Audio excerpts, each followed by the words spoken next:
Hello बच्चों, तो जैसा कि आप सबने कमेंट करके बताया था कि भैया सीरीज एलसीआर करा दो, एलसीआर के न्यूमेरिकल नहीं बन रहे हैं, तो बच्चों ये वीडियो मैं सीरीज एलसीआर यानी कि उसके न्यूमेरिकल कैसे सॉल्व करते हैं उस पे लेके आया हूँ, जिस पे आपको सीधे सीधे 5 नंबर का गेन हो सकता है बोर्ड एग्जाम में। हाँ जी बच्चों, सीरीज एलसीआर के सबसे ज़्यादा आने के चांसेस 5 नंबर में होते हैं, और अगर गलती से 5 नंबर में नहीं आया तो 3 नंबर और एमसीक्यू में पक्का दिखेंगे। तो ओवरऑल 4 से 5 नंबर का तो सिर्फ एक टॉपिक बैठता है, वो है सीरीज एलसीआर। तो जैसे कि मैंने आपको डिफ्रेक्शन वाला वीडियो जो आप देख रहे हो, इसमें अगर आपने ये वीडियो नहीं देखा है तो देख लेना, डिफ्रेक्शन और इंटरफेरेंस के क्वेश्चन कभी नहीं फंसेंगे। वैसे सिमिलरली देखो बच्चों, अब सीरीज एलसीआर में मैं आपको न्यूमेरिकल कराने वाला हूँ। कैसे कैसे? तो पहले तो आपको कॉन्सेप्ट पता होना चाहिए, कौन कौन सा कॉन्सेप्ट और कौन कौन से फॉर्मूले याद रखने हैं, ताकि न्यूमेरिकल चुटकियों में जल्दी जल्दी बन जाए, है ना। देखो बच्चों, सीरीज एलसीआर की मैं बात करूं तो सीरीज एलसीआर में सबसे पहले मैं सर्किट डायग्राम बना दे रहा हूं बच्चों। सर्किट डायग्राम कैसे बनाता है? पहले हम लेते हैं एक रजिस्टर, फिर हम लेते हैं इंडक्टर, और फिर हम लेते हैं कैपेसिटर। तीनों को सीरीज में एक के आगे एक जोड़ दिया हमने। इसी में आप जोड़ दोगे एसी का सोर्स। एसी को हम ऐसे करके दिखाते हैं, आपने पढ़ रखा है ये सब। स्विच लगा दिया, स्विच को कर दिया ऑन, और ऐसे करके सर्किट डायग्राम बना लिया। रजिस्टर का रेजिस्टेंस आर, इंडक्टेंस एल और कैपेसिटेंस सी मार्क कर दिया। ठीक, आपको यहाँ पे एक इंपॉर्टेंट पॉइंट याद रखना सर्किट डायग्राम में। क्यों बना रहा हूँ मैं बच्चों? क्योंकि यहाँ पे देखो ई जो ईएमएफ है, वोल्टेज जो आपने सप्लाई करा, उसको लिखा जा सकता है ई नोट साइन ओमेगा टी। अब चाहे आप ई नोट साइन ओमेगा टी लिख दो ई के फॉर्म में, ईएमएफ के फॉर्म में, या नहीं तो वी के फॉर्म में लिखा हो तो भी बात सेम ही है। कम बच्चे कंफ्यूज हो जाते हैं कई बार कि अच्छा इसमें तो ईएमएफ दिया है, ईएमएफ को दूसरी चीज। नहीं भाई, ईएमएफ और वोल्टेज दोनों एक ही चीज है इस चैप्टर के लिए, अलग नहीं है। दोनों में से कोई भी लिखा हो चलेगा। जैसे ही मैं स्विच ऑन करूंगा बच्चों, इसमें करंट फ्लो करेगा। करंट कितना फ्लो करेगा? तो हमने कह दिया आई करंट फ्लो करेगा, है ना। इस आई का हम फॉर्मूला लिखेंगे बाद में। एक चीज और जो इंपॉर्टेंट है मैं वो बताना चाहता हूँ बच्चों। यहाँ पे देखो, अगर मैं वोल्टेज लिखता हूँ, ये कुछ ज़्यादा ही हो गया डार्क, इसको भाई साहब करो थोड़ा सा लाइट। ये 2 से 3 सुनो बच्चों। तो अब हमने बोला कि जो पता है इंडक्टर है, कैपेसिटर है, रजिस्टर है, सारे के सारे वोल्टेज खाते हैं। कौन कौन? जो रजिस्टर है वो भी कुछ वोल्टेज खा लेता है, इंडक्टर भी कुछ वोल्टेज खा लेता है, कैपेसिटर भी कुछ वोल्टेज खा लेता है। कैसे? तो सबसे पहले आपको पता होना चाहिए कि मान लो तीनों डायरेक्शन में हमने ये करंट ले लिया। इनमें फेज डिफरेंस सबको पता है कि भाई साहब फेज डिफरेंस पूछा जाता है, इंपॉर्टेंट है, कहीं ना कहीं फंसाएगा फंसाएगा बच्चों को। तो सब डायरेक्शन में मैंने लेफ्ट की तरफ यानी कि एक्स एक्सिस की तरफ करंट मान लिया। तो इसका वोल्टेज किधर होगा? वोल्टेज इस केस में सेम डायरेक्शन में होता है, वी आर, ऐसे करके बना दिया मैंने। ठीक, इस केस में वोल्टेज इंडक्टर, देखो रजिस्टर है तो वोल्टेज और करंट दोनों सेम डायरेक्शन में होंगे। इंडक्टर है तो इंडक्टर में करंट अगर इस डायरेक्शन में है बच्चों, तो इसका वोल्टेज हमेशा ऊपर होता है, और जिसको हम वी एल लिखते हैं, voltage across inductor. V R मतलब voltage across resistor, V L मतलब वोल्टेज अक्रॉस इंडक्टर, जो कि 90 डिग्री आगे चल रहा होता है। और कैपेसिटर में करंट आगे होता है 90 डिग्री से, लेकिन वोल्टेज पीछे 90 नीचे की तरफ दिखाएंगे, वी सी, वो 90 डिग्री पीछे चल रहा होता है। यानी कि इंडक्टर में और कैपेसिटर में, इन दोनों में ही बच्चों फेज डिफरेंस यानी कि एंगल का डिफरेंस करंट और वोल्टेज के बीच में, फेज डिफरेंस मतलब होता है, कोई पूछे ना फेज डिफरेंस क्या है तो घबराना मत। फेज डिफरेंस मतलब है कि करंट और वोल्टेज में कितने का एंगल डिफरेंस चल रहा है, कौन आगे पीछे चल रहा है, कितने का एंगल, 60 डिग्री का, 30 डिग्री का, ऐसे पूछा जाता है। तो फेज डिफरेंस फाई से डिनोट करते हैं बच्चों, मैं लिख देता हूँ। फेज डिफरेंस मतलब होता है फाई, और फेज डिफरेंस जो होता है कैपेसिटर और इंडक्टर में दोनों ही 90 डिग्री होता है, पाई बाई 2 होता है, याद रखोगे आप। ठीक, पाई बाई 2 को ही 90 डिग्री कहते हैं। इजी भाषा में समझाऊंगा, इतना आपने समझ लिया, एक भी ऐसा न्यूमेरिकल नहीं होगा जो नहीं बनेगा। और इसी वीडियो में मैं आपको 6 एमसीक्यू और 3 5 नंबर वाले क्वेश्चन सॉल्व करके दिखाऊंगा। तो पूरा वीडियो देखते रहो, आराम से इस टॉपिक को क्लियर करा दूंगा मैं आपका। देखो बच्चों, तो पहले ये समझ में आना चाहिए कि रजिस्टर के केस में फेज डिफरेंस कितना होगा? 0, कोई एंगल का डिफरेंस नहीं है, दोनों सेम डायरेक्शन में होता है ना। इंडक्टर में 90 डिग्री, कैपेसिटर में 90 डिग्री। बस ये भी पता होना चाहिए कि कौन आगे कौन पीछे, तो कैसे याद करोगे? अब कई बार बच्चे कंफ्यूज जाते हैं कि भाई साहब किस में वोल्टेज आगे था, किस में करंट आगे। तो याद रखना, सी से कैपेसिटर, सी से करंट। कैपेसिटर में करंट आगे होता है, एक याद कर लो, एक याद कर लो। कैपेसिटर में करंट आगे होगा तो इंडक्टर में करंट पीछे होगा, सिंपल सी बात है। वोल्टेज से, किससे? वोल्टेज से। तो सी से कैपेसिटर, सी से करंट। कैपेसिटर अपने भाई को, अपने गांव वाले को आगे बढ़ा देता है, करंट को आगे बढ़ा देता है, बस। तो इतना कॉन्सेप्ट आपको सर्किट में पता होना चाहिए, सर्किट डायग्राम में। ठीक, दूसरा बच्चों, इसी का दूसरा अगर मैं कहूँ न्यूमेरिकल बनाने के लिए, तो न्यूमेरिकल बनाने के लिए सिर्फ फॉर्मूले पता होने चाहिए। किस किस के फॉर्मूले? न्यूमेरिकल की बात कर रहा हूँ बच्चों मैं, न्यूमेरिकल, इतना जितना मैं बता रहा हूँ उसके बाद सारे न्यूमेरिकल आप इजीली कर सकोगे। देखो बच्चों, अब सबसे पहला जो फॉर्मूला आपको याद होना चाहिए सर्किट डायग्राम, फेजर डायग्राम के बाद, वो है अपने पास इम्पीडेंस का। मैं यहाँ पे लिख देता हूँ इम्पीडेंस। इम्पीडेंस बच्चों घबराने वाली बात नहीं है, छोटी सी चीज़ है। इम्पीडेंस Z से डिनोट करते हैं इसको। और इम्पीडेंस मतलब कोई पूछे कि इम्पीडेंस बताओ, तो इम्पीडेंस मतलब होता है नेट रेजिस्टेंस बताओ। इम्पीडेंस मतलब नेट रेजिस्टेंस। नेट रेजिस्टेंस मतलब क्या कि देखो रजिस्टर भी रोकता है, इंडक्टिव भी रोकता है और कैपेसिटर भी रोकता है, तीनों के तीनों मिलकर करंट को रोकते हैं, एसी करंट को तीनों रोकते हैं। तो तीनों ने नेट कितना रोका, कितना रेजिस्टेंस दिया नेट, तो टोटल रेजिस्टेंस, नेट रेजिस्टेंस मैं यहां लिख भी देता हूं बच्चों, अपने मन में याद रखोगे कि नेट रेजिस्टेंस को ही इंपीडेंस कहते हैं। नेट रेजिस्टेंस पूछा जा रहा है, क्वेश्चन में दे देगा कि रेजिस्टेंस इतना है, इंडक्टेंस इतना है, कैपेसिटेंस इतना है, तो बताओ इंपीडेंस कितना हुआ। तो उसके फॉर्मूले हैं अपने पास। अब बच्चों फॉर्मूला क्या होता है, मैं यहाँ फॉर्मूला लिखता हूँ, मैं रेड पेन से बच्चा फॉर्मूला लिखूंगा, एक मिनट। जो अपने पास फॉर्मूला है इंपीडेंस का वो है Z, Z is equal to में, Z इज इक्वल टू में, Z इज इक्वल टू में बच्चा अंडर रूट, फॉर्मूला याद कर लेना बस, न्यूमेरिकल अभी अप्लाई करना सिखाऊंगा मैं, क्वेश्चन कराऊंगा तो आपको बताऊंगा कैसे अप्लाई करते हैं इसको।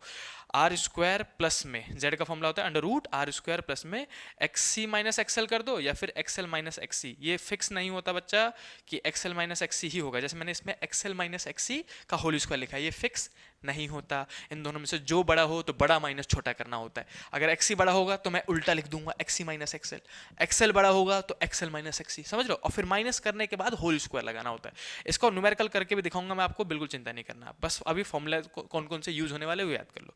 पहला फॉर्मूला था इंपीडेंस का। अब इंपीडेंस निकालने के लिए जब आप जाओगे बच्चों तो आपको रेजिस्टेंस तो पता है, क्वेश्चन में सीधे सीधे रेजिस्टेंस दे देगा कि 20 ओम है, 40 ओम है, 50 ओम है ना, लेकिन वो एक्सएल और एक्सी को फंसाते हैं। तो एक्सएल और एक्सी का फॉर्मूला पता होना चाहिए। एक्सएल मतलब होता है बच्चों इंडक्टिव रिएक्टेंस, इंडक्टिव रिएक्टेंस आपने पढ़ा भी होगा। एक्सएल का फॉर्मूला होता है बच्चों दो, एक तो ओमेगा एल और दूसरा होता है, इसी को ओमेगा को खोलोगे तो 2 पाई इंटू में एफ इंटू में एल।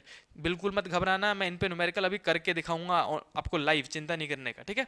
एक्सएल का फॉर्मूला पता चल गया, वहीं पे आपको एक्सी का फॉर्मूला पता होना चाहिए। मैं यही एक्सी का भी फॉर्मूला लिख देता हूँ। एक्सी का फॉर्मूला बच्चों, एक्सी का फॉर्मूला आता है 1 अपॉन में ओमेगा सी, ये डिवाइड में होता है, ये सीधे सीधे मल्टीप्लाई में था, ये वाला देखो बच्चों, ये सीधे सीधे मल्टीप्लाई में था, है ना एक्सेल का फॉर्मूला। लेकिन एक्सी का जो फॉर्मूला होता है बच्चों वो 1 अपॉन में होता है, 1 अपॉन में, 1 अपॉन में ओमेगा सी, और 1 अपॉन में ही ओमेगा को खोल के आप 2 पाई एफ सी भी लिख सकते हो। तो ये जो नीचे वाला फॉर्मूला है वो हमारा एक्सी का फॉर्मूला हो गया। तो ये पूरा फॉर्मूला बच्चों अगर आपको पता है तो आप इंपीडेंस निकालोगे। सबसे ज्यादा बार अगर कुछ पूछा जाता है एलसीआर में तो इंपीडेंस करंट और पावर ऐसे करके पूछा जाएगा। तो इंपीडेंस निकालना तो कंपलसरी मान लो हर एक न्यूमेरिकल में, ठीक है। तो बच्चों इंपीडेंस निकालने के लिए हमें क्या समझ में आया कि जेड का फॉर्मूला याद रखना है, एक्सएल का और एक्सी का। इसके बाद ये हो गया पहला फॉर्मूला था ये न्यूमेरिकल निकालने के लिए, पहला फॉर्मूला ए पार्ट। दूसरा पार्ट बच्चों मैं यहाँ पे बताना चाहूँगा आपको, देखो कलर चेंज कर लेते हैं इसकी। हमने बोला कि हमको चाहिए भैया दूसरा फॉर्मूला, ये कलर ले लेते हैं। दूसरा फॉर्मूला किस किस का पूछा जाएगा, इंपीडेंस तो हो गया। इंपीडेंस के बच्चों बाद अगर सबसे ज़्यादा कुछ पूछा जाता है तो वो है अपने पास करंट। करंट पूछा जाएगा आपसे सबसे ज़्यादा, बी वाला पार्ट, कि बार बार बोलेंगे पीक करंट निकालो, आरएमएस करंट निकालो, ऐसे सवाल आएंगे आपके पास। अब जब करंट निकालने के लिए बोले तो आपको याद क्या रखना है कि सीधे सीधे एलसीआर सर्किट में दो टाइप के करंट पूछे जाएंगे, एक आरएमएस, आई आरएमएस, रूट मीन स्क्वायर कहते हैं इसको, घबराना मत, आई आरएमएस याद रखना आप। I RMS is equal to में V R M S upon में जेड, ये जो जेड आपने अभी अभी निकाला था बच्चा उसी से डिवाइड कर देना आपको। अगर बोले आरएमएस निकालो तो ये वाला फॉर्मूला। कई बार बोलते हैं पीक करंट निकालो तो वो आई नोट होता है बच्चों, आई नोट को हम पीक करंट कहते हैं। पीक करंट में क्या करना पड़ेगा, कुछ नहीं करना पड़ेगा। जहां पे देखो आरएमएस तो आरएमएस वोल्टेज, पीक करंट तो पीक वोल्टेज लेना पड़ता है, और अपॉन में जेड मतलब इंपीडेंस ही आएगा जो आपने यहां से निकालना सीखा था, ठीक है। अब ये मैं यहां लिख देता हूं, आई नोट मतलब बच्चा पीक करंट है, बिल्कुल नहीं घबराना, इजी इजी क्वेश्चन है, मैं आपको करके बताऊंगा। अब क्वेश्चन में बच्चों को कहाँ फंसाते हैं, वो दो टाइप के फंसाते हैं। सीधे सीधे क्वेश्चन लिख देंगे कि भाई साहब एक इंडक्टर है, कैपेसिटर है, रेजिस्टर है, जिसमें हमने 220 वोल्ट का एसी सप्लाई जोड़ दिया, तो बताओ पीक करंट कितना होगा या फिर पीक वोल्टेज कितना होगा। तो बच्चों अगर कुछ ना गिवन हो, सीधे सीधे बोला जाए कि 220 वोल्ट जोड़ दिया है, 240 वोल्ट जोड़ दिया है, और कहीं पे मेंशन ना हो कि ये पीक है या फिर आरएमएस है, तो आप उसे आरएमएस मान के चलोगे। सीधे सीधे रूल है ये कि अगर कुछ नहीं बोला, अगर कहीं मेंशन नहीं किया कि पीक वोल्टेज 220 है, तो अगर सीधे सीधे लिखा हुआ है कि the AC source is connected with the LCR circuit of 220 volt, सीधे सीधे बोल दिया, तो आप वो याद रखना, वो वी आर एम एस दे रखा है आपको, और वी आर एम एस दे रखा हो तो आप आई आर एम एस निकाल सकते हो। भैया वी आर एम एस दे रखा हो तो आई पीक करंट कैसे निकालेंगे, तो वहां पे फॉर्मूला पता होना चाहिए आपको। अब बच्चों आई नोट का फॉर्मूला होता है चलो आई नोट करिए, आई आर एम एस का फॉर्मूला याद करो आप। आई आर एम एस का फॉर्मूला होता है आई नोट बाई रूट टू। अगर आपको पीक करंट पता है बच्चों, तो पीक करंट को रूट टू से डिवाइड कर दो तो आपको आर एम एस मिल जाएगा। ऐसे करके अगर peak voltage V R M S पता है आपको, V R M S question में वी आर एम एस दे रखा है, और आपको पीक वोल्टेज चाहिए ताकि आप पीक करंट निकाल सको, तो आप V naught by root two भी लिख सकते हो। सेम सेम फॉर्मूला देख रहे हो, I R M S equal to I naught by root two, V R M S equal to V naught by root two. तो ये था करंट का फॉर्मूला। दो फॉर्मूले मैंने आपको बताए, पहले तो सर्किट बताया कहाँ फेज डिफरेंस किसका आता है, इसमें फेज डिफरेंस 0, इसमें 90-90, सी से कैपेसिटर, सी से करंट, कैपेसिटर के केस में करंट आगे होगा। दूसरा केस इंपेडेंस का फॉर्मूला पता होना चाहिए, तीसरा केस आपको पता होना चाहिए करंट का फॉर्मूला। इनके बाद बच्चों 2-3 फॉर्मूले और हैं जो आपको पता होना चाहिए, मैं इसी में आगे बताता हूँ आपको। देखो तीसरा पार्ट कौन सा फॉर्मूला याद करें भैया हम, तो तीसरा पार्ट में बच्चों आप याद करोगे power factor. One of the important topic में से एक होता है न्यूमेरिकल के पार्ट में पावर फैक्टर। सीरीज एलसीआर के पावर फैक्टर के क्वेश्चंस आते ही आते हैं। पावर फैक्टर मतलब क्या होता है बच्चों, कॉस फाई, पूरा का पूरा कॉस फाई की जो टोटल वैल्यू अब आ रही है वही पावर फैक्टर। मान लो कॉस फाई आ रहा है 2, या फिर कॉस फाई आ रहा है 1/2, तो 1/2 ही पावर फैक्टर है, 2 ही पावर फैक्टर, पूरी कॉस फाई की वैल्यू पावर फैक्टर कहलाती है। इसको कैसे निकालेंगे भैया, तो इसका फॉर्मूला होता है कॉस फाई इजकल टू, मैं बच्चों यहाँ लिख दे रहा हूँ मैं रेड से, कॉस फाई इजकल टू में होता है आर अपॉन में जेड, तो आर अपॉन में जेड लिख दिया हमने, ये होता है फॉर्मूला। अब रेजिस्टेंस को, वो जो इंपेडेंस निकाला था ना आपने अंडर रूट आर स्क्वायर वाला, R square XL minus XC का होल स्क्वायर, उसी को निकाल के, तो हर फॉर्मूले में जेड चाहिए, करंट में जेड चाहिए, पावर फैक्टर में जेड चाहिए, तो इसलिए इंपेडेंस निकालना आना चाहिए। तो रेजिस्टेंस को पावर फैक्टर से डिवाइड कर दो। इसके बाद तीसरा हो गया अपने पास चौथा फॉर्मूला कौन सा याद होना चाहिए, तो वो है फेज डिफरेंस का। मैं यहाँ लिख देता हूँ बच्चों फेज डिफरेंस का फॉर्मूला आपको पता होना चाहिए। फेज डिफरेंस जैसे आपने बोला था 90 डिग्री होता है, इसमें फॉर्मूला भी होता है बच्चों। फेज डिफरेंस कहाँ से निकालोगे, फेज डिफरेंस मतलब होता है सिर्फ फाई, एंगल को कहते हैं फेज डिफरेंस। फेज डिफरेंस होता क्या है, एंगल बिटवीन, मैं लिख भी देता हूँ बच्चों को ताकि कंफ्यूजन ना हो। मन में मेंटली अगर क्लियर है ना आपको कौन सी चीज पूछी गई है, तो वो ईजी होता है न्यूमेरिकल को सॉल्व करने के लिए। तो एंगल डिफरेंस, फेज डिफरेंस मतलब क्या होता है बच्चों, angle difference between current and EMF या फिर नेट वोल्टेज, यहाँ पे वोल्टेज भी लिख सकता हूँ मैं, ठीक। तो करंट और वोल्टेज के बीच में कितने का एंगल डिफरेंस है उसी को हम फाई कहते हैं, फेज डिफरेंस कहते हैं। और निकालोगे किसकी मदद से, tan थीटा की मदद से। tan फाई इजकल टू में होता है परपेंडिकुलर अपॉन बेस, तो यहाँ पे लिखोगे आप एक्सएल माइनस एक्सी अपॉन में हाइपर, मतलब बेस मतलब रेजिस्टेंस है यहाँ पे, है ना। ये वाला फॉर्मूला आप याद रखोगे। अगर आपको ये 4 फॉर्मूले याद हैं तो मेजोरिटी पार्ट तो यहीं सॉल्व हो गए आपके। पूरे चांसेस है कि मेजोरिटी एमसीक्यूज निकल जाएंगे और 5 नंबर में 3 नंबर तो पक्का आ गए।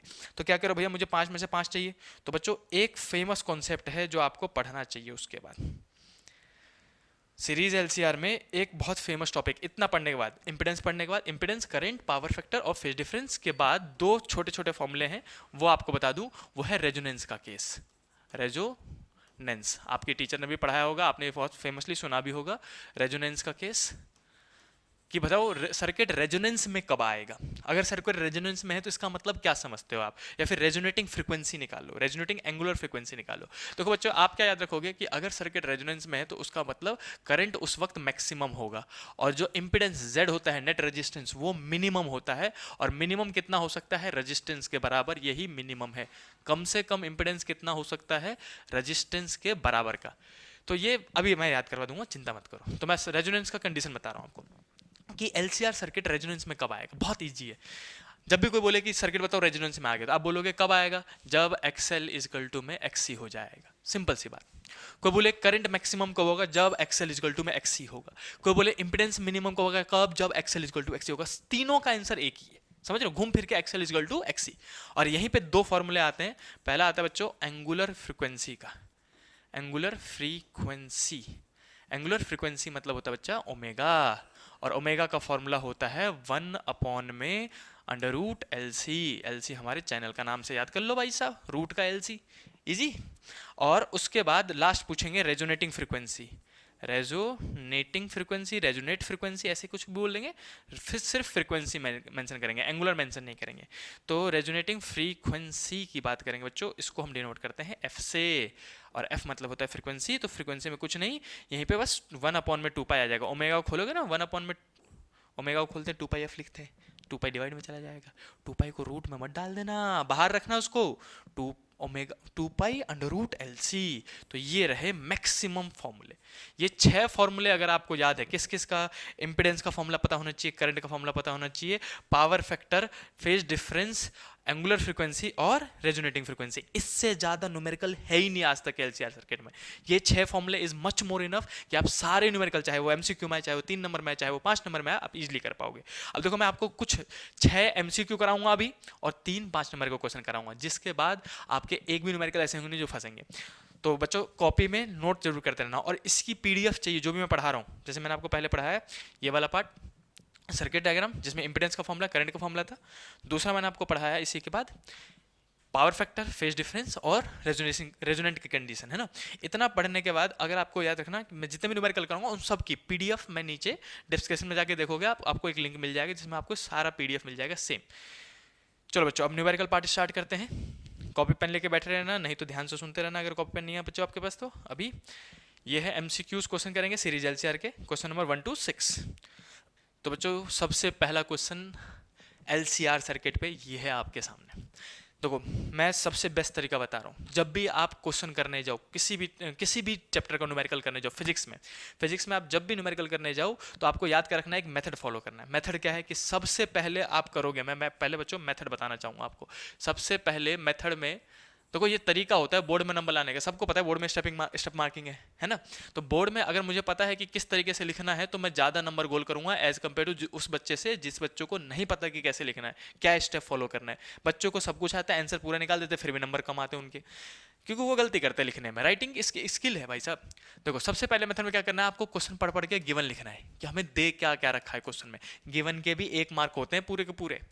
दूसरा, उस गिवन से क्वेश्चन से पूछो क्या पूछा गया है। फ्रीक्वेंसी पूछी गई है, करंट पूछा गया है, मैग्नेटिक फील्ड पूछा गया है। जो पूछा गया है उससे रिलेटेड फॉर्मूला जो आपको याद है उस चैप्टर का, उस फॉर्मूले को लिखो। फॉर्म अब डायरेक्टली क्या करते हैं कुछ बच्चे जो नीट की एग्जाम की तैयारी करते हैं या फिर जेई की तैयारी करते हैं, डायरेक्टली भाई साहब फॉर्मूला रखते हैं दिमाग में और डायरेक्टली न्यूमेरिकल पुट करके आंसर निकाल देते हैं 4 लाइन में। तो कहां से नंबर देंगे वो? फॉर्मूला तो लिखा ही नहीं आपने, टीचर को कैसे पता लगे आपको फॉर्मूला याद है? भाई साहब लिखने के नंबर मिलते हैं। सुनो, तो पहले गिवन लिखोगे, गिवन के भी नंबर होते हैं, फॉर्मूला का भी पूरा पूरा देखो, कई बार गिवन के 1 नंबर मिलते हैं, कई बार आधे। फॉर्मूला का पूरा फिक्स है कि 1 मार्क मिलेगा ही मिलेगा, 1 मार्क्स आपको मिलेंगे ही मिलेंगे फॉर्मूला लिखने के। फिर उसके बाद आपको कैलकुलेशन करना है, कैलकुलेशन करने के बाद बच्चों आपको आंसर को हाईलाइट करके लिखना है, आंसर को। बस ये 3 स्टेप फॉलो करोगे, हमेशा बोर्ड में ज्यादा नंबर गोल करोगे। और अगर आपका आंसर गलत भी है तो भी बाकी पार्ट में 2 नंबर 2.5 नंबर मिल जाते हैं। इसीलिए हम बच्चों कहते हैं मेथड अपनाओ, ठीक। तो चलो बच्चों अब करते हैं न्यूमेरिकल। मैं इसको मेथड को मिटा देता हूँ। न्यूमेरिकल है आपके बोर्ड के सामने, जल्दी से उसको रीड कर लो। फिर पहले हम गिवन लिखेंगे, अपनी हैबिट सुधारेंगे, कोई जल्दबाजी नहीं मचाएगा। चलो भाई साहब, डिटरमाइन द इम्पिडेंस। लो सबसे पहले इम्पिडेंस ही पूछ लिया। इम्पिडेंस मतलब बच्चों Z पूछा गया है आपसे। In a series LCR circuit where reactance, directly reactance दे दिया। रिएक्टेंस मतलब एक्सएल एक्सी दे दिया। किसका? कैपेसिटर का और इंडक्टर का। तो पहले कैपेसिटर है तो पहले कैपेसिटर का होगा, और बाद में इंडक्टर है तो बाद में इंडक्टर का होगा। तो मैं लिखूंगा कैपेसिटर यानी कि एक्सी। एक्सी की कितने, देखो रिएक्टेंस बोल देना, रिएक्टेंस तो मतलब समझ जाना एक्सी दे रखा है। कितना दे रखा है? 250 ओम, 250 ओम दे रखा है। एक्सेल पूछे, एक्सेल, एक्सेल कितना दे रखा है बच्चा? 220 दे रखा है यहाँ पे, 220 ओम। ये भी ओम में होता है, ये रहा ओम लिखा हुआ है ना रिस्पेक्टिवली। एंड रेजिस्टेंस इज 40 ओम। ठीक है भाई, रेजिस्टेंस भी दे दिया आपने को। कितना दिया? 40 ओम दिया। क्या निकालना था? इम्पिडेंस। इम्पिडेंस का बच्चों फॉर्मूला याद होना चाहिए। बताओ इम्पिडेंस का जेड मतलब इम्पिडेंस ना। इम्पिडेंस का फॉर्मूला क्या होता है? Under root R square plus में एक्सएल माइनस एक्सी का होल स्क्वायर। अब देखो यहाँ पे मैंने क्या किया, एक्सएल माइनस एक्सी का होल स्क्वायर लिखा, जो फॉर्मूला मुझे याद था।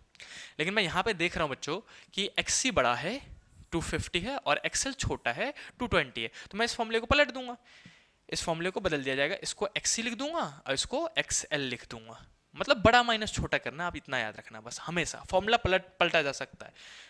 देखो अब अप्लाई करके बता रहा हूँ कि न्यूमेरिकल कैसे सोल्व करते हैं। बहुत सारे बच्चों को स्क्वायर और रूट सोल्व करने में दिक्कत होती है, प्लस माइनस करने में भी। तो मैं आपको करके दिखा रहा हूँ, अभी मैं करके दिखाऊंगा, उसी तरीके से फॉलो करके आप अगले न्यूमेरिकल को कर लेना। देखो अंडर रूट आर मतलब है रेजिस्टेंस, रेजिस्टेंस कितना है 40, 40 का स्क्वायर, तो आप पहले लिख देना यहाँ पे मैं कि 40 का स्क्वायर करूंगा प्लस एक्सी, एक्सी की वैल्यू कितनी है 250, तो यहाँ पे हम लिख देंगे बच्चों 250 और फिर माइनस एक्सएल, एक्सएल की वैल्यू कितनी है इट इज 220 और उसका होल स्क्वायर कर दिया रूट के अंदर, है ना। अब पहले बच्चों माइनस होगा, इसको पहले माइनस करो और इसका स्क्वायर कर सकते हैं, तो देखो ऐसे लिख दूंगा मैं अंडर रूट 40 का स्क्वायर, अभी ऐसे छोड़ देना इसको, 250 माइनस 220 दैट इज 250 में से 220 गए तो 30 बचेगा, राइट, 30 का स्क्वायर। अब दोनों का पहले स्क्वायर करो, पहले माइनस किया फिर स्क्वायर किया फिर प्लस करके रूट निकाल देंगे। जिन बच्चों को ये न्यूमेरिकल करना आता है, देखो भाई कैलकुलेशन ठीक है आपकी, तो जल्दी जल्दी कर लो, मैं आपको कॉन्सेप्ट ही समझा रहा हूँ। 40 का स्क्वायर कितना होता है इट इज 1600, है ना, और प्लस में 30 का स्क्वायर कितना होता है 900। बच्चों देखो आराम आराम से करना, घबराना मत, वरना सिली मिस्टेक होने के चांसेस होते हैं। कई बार बच्चा मतलब 30 का स्क्वायर 90 लिख देता है, मैं जनरली बता रहा हूँ, मैं बहुत सारी कॉपी चेक करता हूँ बोर्ड के टाइम पे, तो बच्चों के सिली मिस्टेक देखने को मिलते हैं, समझ रहे हो, उनसे मतलब कॉन्शियसली नहीं होता है, गलती से हो जाता है। कई बार 2 ऊपर लिखा है 2 नीचे लिखना भूल गए, ऐसे करके सिली मिस्टेक कर रखे होते बच्चों ने। तो आराम आराम से करना, तसल्ली से, बस मन में कॉन्फिडेंस रखना कि मेरे को आता है, मैं कर दूंगा या फिर कर दूंगी।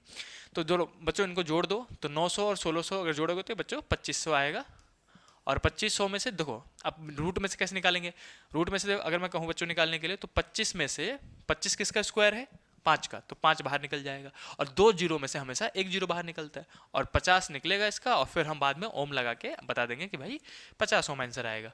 तो इसका आंसर जाएगा आंसर नंबर सी, जो कि है 50 ओम। तो इस तरीके से आपको न्यूमेरिकल सॉल्व करना है, ऐसे करके मैं आपको मल्टीपल न्यूमेरिकल कराता हूँ, चिंता नहीं करने का। अगर आपको चाहिए तो स्क्रीनशॉट ले लो और बाद में खुद भी अपनी कॉपी में नोटबुक में करके देख लेना बच्चों। चलो अब मूव करते हैं नेक्स्ट क्वेश्चन में, वैसे तो पीडीएफ मिल जाएगी आपको। ये है क्वेश्चन, ये अच्छा सा क्वेश्चन है, इसको मैं हिंट दूंगा, आप खुद ही करोगे, न्यूमेरिकल आप खुद ही करोगे। अगर कैलकुलेशन में कई बार दिक्कत हो तो घबराना मत, फोन का इस्तेमाल कर लेना फिलहाल के लिए घर पे, लेकिन एग्जाम में याद रखना आसान क्वेश्चन आएंगे, जैसे पिछला वाला था इजीली सॉल्व हो गया, वैसे ही ये मैंने जानबूझ के एक अच्छा सा क्वेश्चन लिया था जिसमें कैलकुलेशन ट्रिकी है, मैं लेकिन समझाऊंगा आपको। देखो सबसे पहले बच्चों हम गिवन की बात कर लेते हैं कि हम गिवन क्या क्या गिवन है, ठीक। हम पढ़ रहे हैं कि इफ 0.5 H इंडक्टर, देखो बच्चों 0.5 H मतलब होता है हेनरी, ये L दे रखा होता है, जहां H इंडक्टर कह देना, इंडक्टर मतलब ही L, तो 0.5 और H मतलब होता है हेनरी, हेनरी ऐसा यूनिट है इंडक्टेंस की और म्यूचुअल इंडक्टेंस की, सर। तो उसके बाद दूसरा क्या दे रखा है कि 80 माइक्रोफैरेड की कैपेसिटेंस है, तो कैपेसिटेंस लिया C, जो कि दे रखा है 80 माइक्रोफैरेड। देखो अगर आपको याद हो लास्ट क्वेश्चन में रिएक्टेंस दे रखा था, क्या दे रखा था रिएक्टेंस, जहां रिएक्टेंस बोले तो वो XC और XL है, अगर ऐसे बोले कि माइक्रोफैरेड हेनरी तो वो L और C दे रखा है इंडिविजुअली, समझ गए। इसको बच्चों यहीं कन्वर्ट कर लेना, माइक्रो और मिली दो ही वर्ड लिखा होगा, अगर स्मॉल m लिखा हो तो 10 की पावर -3, एग्जाम्पल के लिए ये लिखा होता है स्मॉल 80 स्मॉल mf, ऐसे लिखा होता है। तो बच्चों इसको मिली पढ़ते हैं, इसको माइक्रो पढ़ते हैं। 80 माइक्रो को कन्वर्ट करने के लिए 10 की पावर -6 से मल्टीप्लाई करते हैं, ठीक।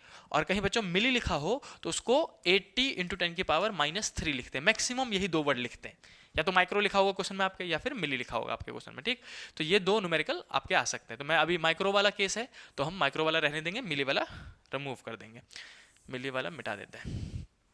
उसके बाद बच्चों आगे पढ़ते हैं कि आगे क्या दे रखा है, आगे 40 ओम का रजिस्टर भी दे रखा है, तो ये है रेजिस्टेंस, रेजिस्टेंस हमेशा ओम में ही मिलेगा जो कि 40 ओम कह रहे हैं, ठीक। Are connected to the with the 150 volt. अब देखो मैंने क्वेश्चन पढ़ाते हुए बताया था ना कि यहाँ पे कंफर्म नहीं करते हैं कि ये आरएमएस है कि पीक करंट है, अब कुछ नहीं बोला तो मैं ये आरएमएस मानूंगा, ये वी आरएमएस है बच्चों, कुछ ना बोला जाए कि पीक वोल्टेज या फिर आरएमएस, तो वो पक्का आरएमएस होता है, तो आप इसको आरएमएस लिखोगे, वी आरएमएस कितना दे रखा है बच्चा 150 वोल्ट दे रखा है, वोल्ट में लिखेंगे, ओम लिख दिया मैंने वोल्ट। आगे क्या दे रखा है 60 कॉमा करके 60 हर्ट्ज दे रखा है। अब देखो याद रखना, ये भी बच्चों को मैं बता रहा हूँ ना, आपको न्यूमेरिकल में बहुत हेल्प करूंगा मैं आपकी। देखो अगर उन्होंने दे रखा हो हर्ट्ज 60 हर्ट्ज 50 हर्ट्ज, तो बच्चों जो यूनिट हर्ट्ज हो वो स्मॉल f होता है, फ्रीक्वेंसी होती है। ओमेगा कैसे पता चलेगा, पता चलेगा ओमेगा दे रखा है, तो वो लिखा होगा रेडियन पर सेकंड में, ऐसे लिखा होगा 20 रेडियन RAD पर सेकंड, ऐसा लिखा होगा। तो जो RAD पर सेकंड में लिखा हो वो होता है ओमेगा, और जो हर्ट्ज में लिखा हो 50 या 60 वो होती है फ्रीक्वेंसी। तो मैं यहाँ लिखेंगे कि हमको फ्रीक्वेंसी दे रखी है 60 हर्ट्ज की। तो बच्चों मैं आपको क्वेश्चन पढ़ के गिवन समझा रहा हूँ, फॉर्मूला बता चुका हूँ। अगर आपको क्वेश्चन में से डिकोड करना आता है तो न्यूमेरिकल तो आप यूं कर दोगे फिर। तो इस क्वेश्चन में आपको पता चल गया कि इतनी सारी चीजें हमें गिवन है, राइट। अब मैं इस वाले एक्स्ट्रा पार्ट को मिटा देता हूँ। देखो अब हमें पूछा क्या गया है, कैलकुलेट द इम्पिडेंस। फिर से बोल दिया कि भैया इम्पिडेंस निकालो। इम्पिडेंस मतलब जेड निकालो, घबराने का नहीं, नेट रेजिस्टेंस पूछ रहे हैं। नेट रेजिस्टेंस इम्पिडेंस का बच्चों फॉर्मूला होता है, ये नहीं चाहिए भाई, जेड का फॉर्मूला होता है अंडर रूट, फॉर्मूला लिखना कंपलसरी है बच्चों, बार बार फॉर्मूला लिखने से आपको याद भी हो जाएगा और नंबर भी मिलेंगे। एक्स सी माइनस एक्सएल का होल स्क्वायर, जो याद हो आपको वो लिख सकते हो, बाद में देख लेना कौन बड़ा है। एक्स सी माइनस एक्स सी का होल स्क्वायर ऐसे करके लिख दिया। अब मुझे आर तो गिवन है सीधे सीधे, आर की जगह मैं 40 पुट कर दूंगा, लेकिन एक्सेल और एक्सी गिवन नहीं है इस बार।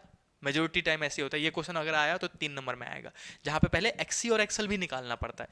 तो वो कैसे निकालोगे, आप एक्सी और एक्सेल का फॉर्मूला लिखोगे। मैं यहाँ लिखता हूँ एक्स एल का फॉर्मूला। पहले एक्सेल का फॉर्मूला होता है बच्चों 2 ओमेगा एल या फिर 2 पाई एफ एल, यही फॉर्मूला बताया था मैंने आपको। इस बार क्वेश्चन में क्या दे रखा है, एफ दे रखा है। एफ दे रखा है तो आप कौन सा वाला यूज करोगे, ये वाला है ना। तो आप लिखोगे एक्सेल की जगह में 2 पाई का 2 पाई, फ्रीक्वेंसी की जगह में पुट करोगे 60 और एल की जगह में पुट करोगे, एल कितना दे रखा है 0.5, और इसको सॉल्व करके पाई के फॉर्म में ही निकाल लेना, कोई दिक्कत नहीं है। इस पहले एक्सेल निकालोगे, फिर उसके बाद आप निकालने जाओगे एक्सी। एक्सी कैसे निकालोगे, उसका भी फॉर्मूला होता है 1/ओमेगा सी कह दो या फिर 1/2 पाई एफ सी कह दो गिवन के हिसाब से। जैसे फ्रीक्वेंसी दे रखी है तो मैं दूसरा वाला फॉर्मूला यूज करूंगा, ये वाला है ना। तो यहाँ लिखूंगा एक्सी इजकल टू मैं 1/2 पाई, एफ की जगह में लिखूंगा फ्रीक्वेंसी कितनी थी बच्चों 60, और सी की वैल्यू है ये वाला 80 इंटू 10⁻⁻⁶। ऐसे करके हमने इसको लिख दिया, और इसको सॉल्व करना कंपलसरी। देखो बच्चों सॉल्व करने में दिक्कत मत लेना, इजीली हो जाता है। देखो 10⁻⁻⁶ है ना, सबसे पहले पावर वाली चीज को, माइनस वाली को ऊपर लेके जाके प्लस कर दो। तो आप लिखोगे एक्स सी इजकल टू में 10⁻+6 हो गया, ऊपर जाके नीचे वाली चीज ऊपर जाके पावर चेंज हो जाता है, माइनस का प्लस, और नीचे प्लस होता तो ऊपर जाके माइनस हो जाता। तो अभी माइनस था इसलिए ऊपर लेके प्लस हो गया। अब 2 पाई तो था ही, इंटू में 60 है, इंटू में 80 है, तो ये जीरो काटा जा सकता है। समझो, एक दो जीरो है ना, तो इसको काट के आप यहाँ पे इसको हटा के 4 लिख सकते हो 10⁻⁴, और फिर इसको डिवाइड करके सॉल्व करके एक्सी की वैल्यू निकाल लो। और जहां आपने एक्सेल और एक्सी निकाल लिया तो फिर ये देख लो कौन बड़ा है, एक्सेल बड़ा है कि एक्सी बड़ा है। जो बड़ा हो तो मान लेते हैं एक्सेल बड़ा आया हमारा, तो एक्सेल में से एक्सी को घटा के यहाँ पे डाल देना, और फिर उसका स्क्वायर करके, आर का स्क्वायर करके जोड़ा, फिर रूट निकाल के हमने जेड निकाल के दे दिया। तो अब ये आपका होमवर्क है कि आराम से इसको जेड निकाल के बताओ। इसका आंसर मैं बता देता हूँ 160.3 आना चाहिए, और कमेंट करके बताओ कि आप इसका आंसर निकाल पाए या फिर नहीं। अब मूव करते बच्चों नेक्स्ट क्वेश्चन पे, थर्ड एमसीक्यू है हमारा, क्वेश्चन नंबर 3 ये रहा। आसान सा क्वेश्चन। देखो बच्चों अब ये क्वेश्चन भी बहुत इजी है, देखने में मुश्किल लगता है, जानबूझ के क्वेश्चन लिया मैंने। तो बच्चों इस बार फिर से हम लिखेंगे गिवन। गिवन के केस में बच्चों हम सबसे पहले गिवन में लिखेंगे क्या दे रखा है। सबसे पहले कहता है एक रजिस्टर है जिसका 50 ओम का रेजिस्टेंस है, तो आर इजकल टू लिख दो जल्दी से 50 ओम, 50 ओम लिख दिया हमने। आगे क्या कह रहा है कि इंडक्टर है जो कि 20/पाई हेनरी। देखो बच्चों इसको देख के घबरा जाते हैं, घबराना नहीं, आसान क्वेश्चन है। मैंने अभी लास्ट क्वेश्चन बताया था कि इंडक्टर मतलब होता है एल, तो एल दे रखा है बच्चों कितना 20/पाई। ये सबसे आसान क्वेश्चन में से एक माना जाता है बच्चों। और हेनरी लिखा हो, क्यों, क्योंकि पाई से पाई बाद में कट जाता है, इसीलिए अपॉन में पाई हुए तो जल्दी सॉल्व हो जाएगा, याद रखना माइंड में। और आगे कैपेसिटर भी दे रखा होगा। कैपेसिटर कितना दे रखा है बच्चों, कैपेसिटेंस दे रखा है 5/पाई माइक्रोफैरेड, तो इसको मैं सी लिख दूंगा 5/पाई। माइक्रो है तो माइक्रो को मैं डायरेक्टली कन्वर्ट कर दे रहा हूँ 10⁻⁻⁶। अभी लास्ट वीडियो में बताया था माइक्रो मतलब होता है 10⁻⁻6 फैरेड, है ना। अब इसके बाद क्या पूछा गया, कनेक्टेड इन सीरीज, और फिर से देखो वी आर एम एस दे रखा है, वी आर एम एस दे रखा है, कुछ नहीं बोले तो वी आर एम एस है, ये फ्रीक्वेंसी होता है बच्चों। तो देखो कुछ बच्चे कंफ्यूज हो जाते हैं कि यहाँ पे माइनस का साइन है, ये माइनस का साइन नहीं बच्चों, ये हाइफन है, मतलब 230 और 50 हर्ट्ज की बात कर रहे हैं। तो ये फ्रीक्वेंसी प्लस में लेना है, यहाँ पे माइनस में मत ले लेना, 50 हर्ट्ज दे रखी है आपको, है ना। अब इसके बाद मेरे को मेन सवाल तो ये है कि मेरे को पूछा क्या गया है, निकालना क्या है। तो बच्चों लास्ट लाइन अगर आप पढ़ोगे तो क्वेश्चन में पता चल जाएगा कि क्या निकालना है, ठीक है। तो लास्ट लाइन में क्या पढ़ना है, find the impedance of the circuit, impedance निकालना है, फिर से जेड निकालना है। तो ठीक है भाई साहब, जेड का फॉर्मूला फिर से लिख दूंगा under root R square plus में एक्सएल माइनस एक्सी का होल स्क्वायर, ऐसा करके हमने एक्सएल माइनस एक्सी का होल स्क्वायर लिखा, और खुद ही सॉल्व करोगे आप। फिर से एक्सी और एक्सएल निकालना पड़ेगा। एक्सएल का फॉर्मूला सिंस फ्रीक्वेंसी दे रखा है तो आप सीधे सीधे 2 पाई एफ और एल लगा देना, मैं एक सॉल्व करके दिखा दे रहा हूँ। 2 पाई और एफ की वैल्यू कितनी दे रखी है बच्चा 50, तो यहाँ पे लिख दिया 50 हमने, और एल कितना दे रखा है, एल दे रखा है 20 अपॉन में पाई, तो इंटू में 20 अपॉन में पाई कर दिया। इसलिए मैं कह रहा था बच्चों ये क्वेश्चन आसान होता है क्योंकि यहाँ से पाई से पाई कट जाता है और सॉल्व करके आप सीधे सीधे एक्सेल की वैल्यू निकाल सकते हो। जैसे कि आप यहाँ देखोगे तो ये मेरे ख्याल से मल्टीप्लाई करके 20, 10 और 2000 आ जाएगा, 2000 ओम ऐसे करके हमने लिख दिया, 2000 ओम आया। फिर सेम चीज़ करनी है आपको, एक्सी निकालनी है। एक्सी की वैल्यू 1 अपॉन में 2 पाई एफ सी लोगे, है ना, और इसको पुट करके सॉल्व करके आंसर निकालोगे। मैं कर ही देता हूँ जल्दी से, आसान है ये। 2 और पाई फ्रीक्वेंसी कितनी है 50 दे रखी है, और सी देख लो बच्चों कितना है 5 अपॉन में पाई, तो 5 अपॉन में पाई और 10 की पावर -6 यहाँ पे है, ऊपर जाएगा तो प्लस का 6 हो जाएगा, डायरेक्टली मैं प्लस का 6 ऊपर लिख देता हूँ। तो फिर से पाई से भाई काट दो बच्चा, जीरो से आपको पता है कि कैंसिल किया जा सकता है, तो मैं इसको काट देता हूँ। एक्सी की वैल्यू लिख देता हूँ बच्चों यहाँ पे, एक्सी जो आप निकालोगे सॉल्व करके वो एक जीरो से अब 5 बचा, और 5 2 जा 10, तो इसको काट के एक और जीरो काट सकते हैं, 4 बचेगा। तो 10 की पावर 4 मतलब एक के पीछे 4 जीरो, 10 की पावर 4 मतलब एक के पीछे 4 जीरो, और डिवाइडेड पे कौन बचा हुआ था 5, तो हमने 5 कर दिया। इसको काटोगे तो 5 2 जा 10, फिर से ये 2000 आ जाएगा, यानी कि एक्सी और एक्सेल बराबर आया है। अगर एक्सी और एक्सेल बराबर है तो एक्सेल माइनस एक्सी कर दो, या फिर एक्सी माइनस एक्सेल कर दो, जीरो हो जाएगा। तो ये वाला टर्म इस बार जीरो आने वाला है, तो मैं लिख दूंगा जेड का फॉर्मूला। लिखना कंपलसरी है, लिख देना, लेकिन 3 नंबर में न्यूमेरिकल आया हो तो लिख देना ऐसे, और MCQ में आए तो लिखने की जरूरत नहीं होती हमें, है ना। तो हमने R की वैल्यू लिखी, कितना है 50 का स्क्वायर लिख दिया हमने ऐसे करके। फिर हमने लिख दिया यहाँ पे भाई साहब 2000 माइनस 2000 कर रहे हैं, और फिर उसका स्क्वायर करेंगे तो ये तो ऐसे जीरो हो जाएगा, और फिर इसके स्क्वायर की वजह से रूट करके Z की वैल्यू सीधे सीधे इसमें 50 ओम आ जाएगा। तो ऐसे करके आप आंसर कर सकते हो, ये 50 ओम वाला आंसर जाएगा इसका। तो ये थे बच्चों बेसिक क्वेश्चंस जिन पे आपको हाथ बिठाने हैं। फॉर्मूला पता होना चाहिए, कैसे सॉल्व करते पता होना चाहिए, और कॉन्फिडेंट होना चाहिए, घबराना नहीं है, डरना नहीं है आपको, ठीक। अब मूव करते हैं नेक्स्ट क्वेश्चन पे, क्वेश्चन नंबर 4। क्वेश्चन नंबर 4 अगर सेम टाइप का हुआ तो वो आपका होमवर्क हो जाएगा। देखो बच्चों क्या पूछा है इस बार कि सीरीज LCR है, L की वैल्यू दे रखी है, L यहीं पे रहने देते हैं, L दे रखा है, C दे रखा है। देखो इसमें मिली फैरेड में दे रखा है ना, मैं बताया था ना, माइक्रो हो तो 10 की पावर -6 और मिली हो तो 10 की पावर -3, और रेजिस्टेंस दे रखा है, VRMS दे रखा है, ये VRMS है, वेरिएबल फ्रीक्वेंसी पावर सप्लाई वगैरह वगैरह, at what frequency the circuit has maximum current. फिर से देखो बच्चा वही सवाल पूछा, अब ये रेजोनेंस वाला केस है, वो बोल रहे हैं किस फ्रीक्वेंसी पे करंट मैक्सिमम हो जाएगा। मैंने बताया था रेजोनेंस पूछे, मैक्सिमम करंट पूछे, इंपीडेंस मतलब इंपीडेंस मिनिमम पूछे, तीनों केस में resonating frequency XL equal to XC, और वहाँ पे फ्रीक्वेंसी पूछा गया है। तो फ्रीक्वेंसी का फॉर्मूला मैंने आपको बताया था, 2 फॉर्मूले बताए थे मैंने आपको, देखो अभी याद दिलाता हूँ। ओमेगा का फॉर्मूला बच्चों तुरंत क्लिक करना चाहिए, 1 अपॉन में हमारे चैनल का नाम, रूट का LC, है ना। और फ्रीक्वेंसी का फॉर्मूला क्या होता है, 1 अपॉन में 2 पाई बाहर चला जाता है, 2 पाई अंडर रूट L और C। तो L की वैल्यू दे रखी है आपको, L कितना लिखोगे, ये वाला फॉर्मूला अप्लाई करना है, फ्रीक्वेंसी निकाल के देना है हर्ट्ज में, है ना।